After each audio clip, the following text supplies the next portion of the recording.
का स्वागत है आपके अपने ही चैनल रेडी टू एग्जाम पर। हम इसके पहले तक 225 नंबर तक का क्वेश्चन कर चुके थे। ये 226वां नंबर का क्वेश्चन इसके पहले वाले वीडियो में होमवर्क के लिए दिया था। चलिए 226वां नंबर का क्वेश्चन देख लेते हैं, जिसका बहुत सारे बच्चों ने सही जवाब भी दिया है, बहुत सारे बच्चों ने इसका क्वेश्चन का आंसर पूछा है। कौटिल्य का अर्थशास्त्र में हमें डैश प्रशासन के बारे में जानकारी भी देता है।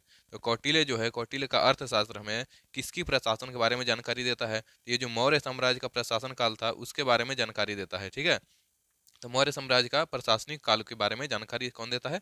कौटिल्य का अर्थशास्त्र। तो ऑप्शन डी जो है हमारा बिल्कुल सही होगा। बहुत सारे बच्चों ने इसका सही जवाब दिया है। और हाँ, इसके पहले का अगर जो वीडियो आप देखना चाहते हैं तो इस चैनल के प्लेलिस्ट वाले ऑप्शन में जाकर के अभी तक का जितना पार्ट 8 वीडियो हो चुका है वहां तक आप देख सकते हैं। ये पार्ट 9 का वीडियो है जो हमारा 227वां नंबर क्वेश्चन से शुरू होगा।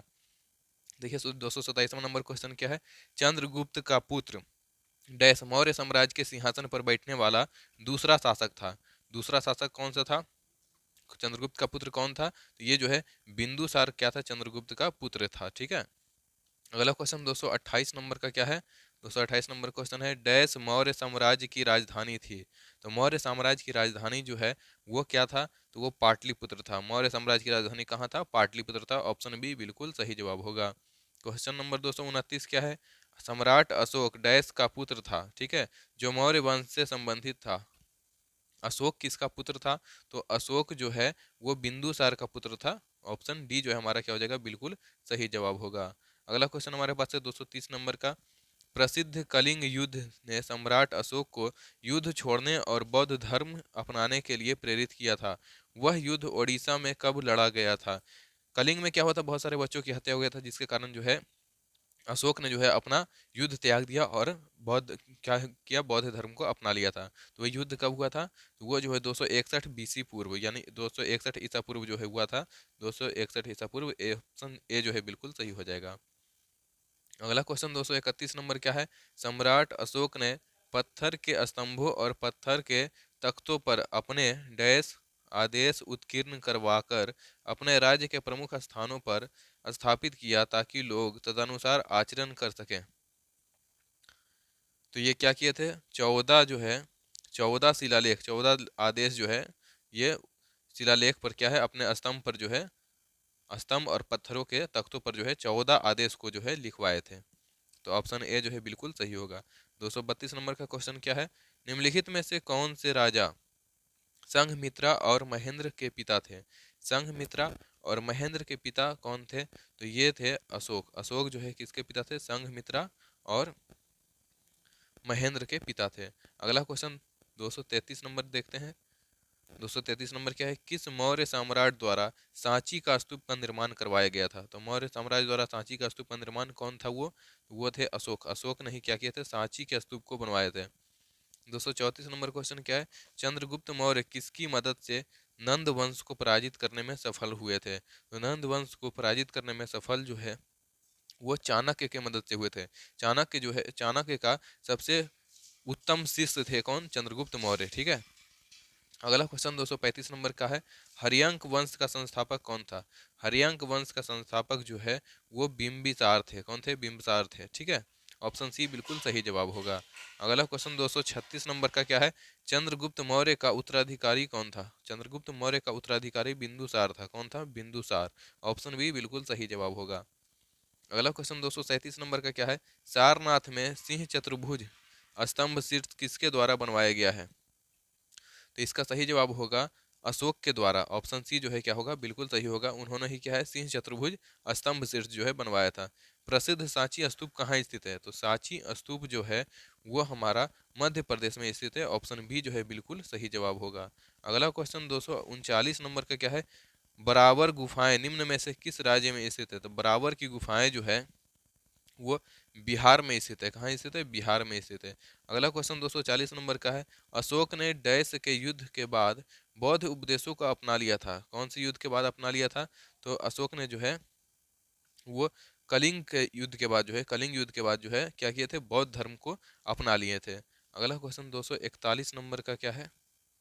अशोक के शासनकाल की सबसे महत्वपूर्ण घटना कलिंग आधुनिक युग में डैश पर विजय थी, जो उनके जीवन का एक महत्वपूर्ण परिवर्तन सिद्ध हुआ।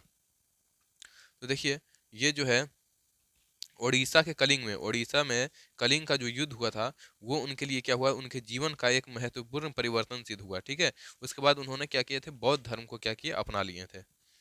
242 नंबर का क्वेश्चन है, डैश ने धर्म विजय, धार्मिकता द्वारा विजय की नीति के विकसित की थी।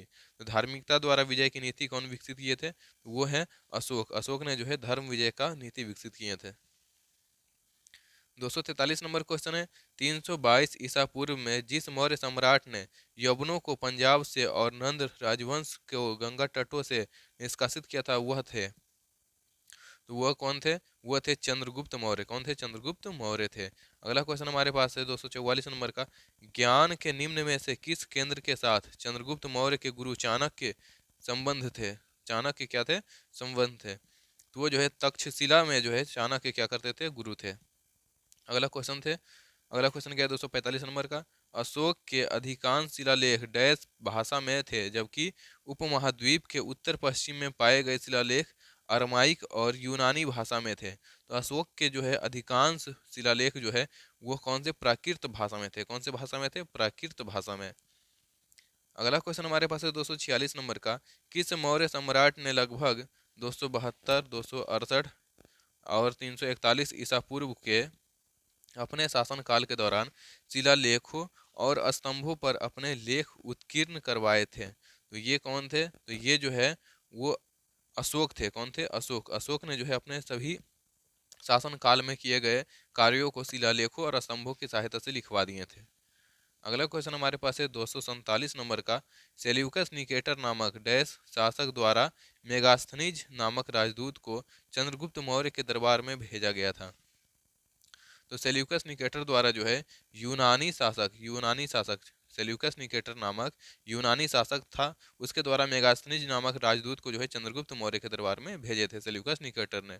ठीक है, अगला क्वेश्चन हमारे पास 248 नंबर का है, सम्राट अशोक का पितामह कौन था। सम्राट अशोक का जो है वो पितामह कौन थे, तो सम्राट अशोक का जो है पितामह, पिता जो है चंद्रगुप्त मौर्य थे। अगला क्वेश्चन हमारे पास है 249, निम्न में से कौन हर्षवर्धन के शासनकाल में भारत आया था। हर्षवर्धन के शासनकाल में युवन च्वांग यानी वेन चांग जो है क्या आए थे, भारत आए थे। ठीक है, अगला क्वेश्चन हमारे पास है 250 नंबर, रवि कीर्ति का एहोल शिलालेख पुलकेशिन द्वितीय की डैश पर विजय के बारे में विस्तार से वर्णन करता है।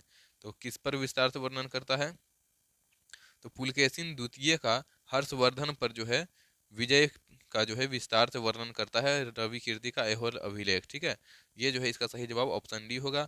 और देखिए 251वां नंबर क्वेश्चन आपको होमवर्क के लिए दिया जा रहा है, लगभग 260 ईसा पूर्व किस मौर्य सम्राट ने कलिंग को जीतने के लिए सैन्य अभियान का नेतृत्व किया था। तो सैन्य अभियान का नेतृत्व ने किसने किया था, किस मौर्य सम्राट ने किया था, इसका आंसर आपको जो है कमेंट में छाप देना है। और हाँ, इसके पहले का अगर जो आपको वीडियो चाहिए, इसके पहले का अगर जो आपको लेक्चर देखना है तो आप हमारे चैनल के प्लेलिस्ट में चले जाइए। किसमें चले जाइएगा, प्लेलिस्ट प्लेलिस्ट प्लेलिस्ट वाले ऑप्शन में जा करके इसके पिछले सारे वीडियो को देख सकते हैं। ये हमारा कौन सा है, ये हमारा पार्ट 9 है। पार्ट 8 तक हो चुका है, आप वहाँ पर जा करके सभी वीडियो को लगातार देख सकते हैं। और ये सभी आरआरबी एनटीपीसी के प्रीवियस ईयर में पूछा गया बेहतरीन क्वेश्चन है, इसे रिवाइज करते रहिए, ये गारंटी है कि क्वेश्चन आएगा तो यहीं से आएगा। चलिए मिलते हैं फिर से दूसरे सेशन को लेकर के।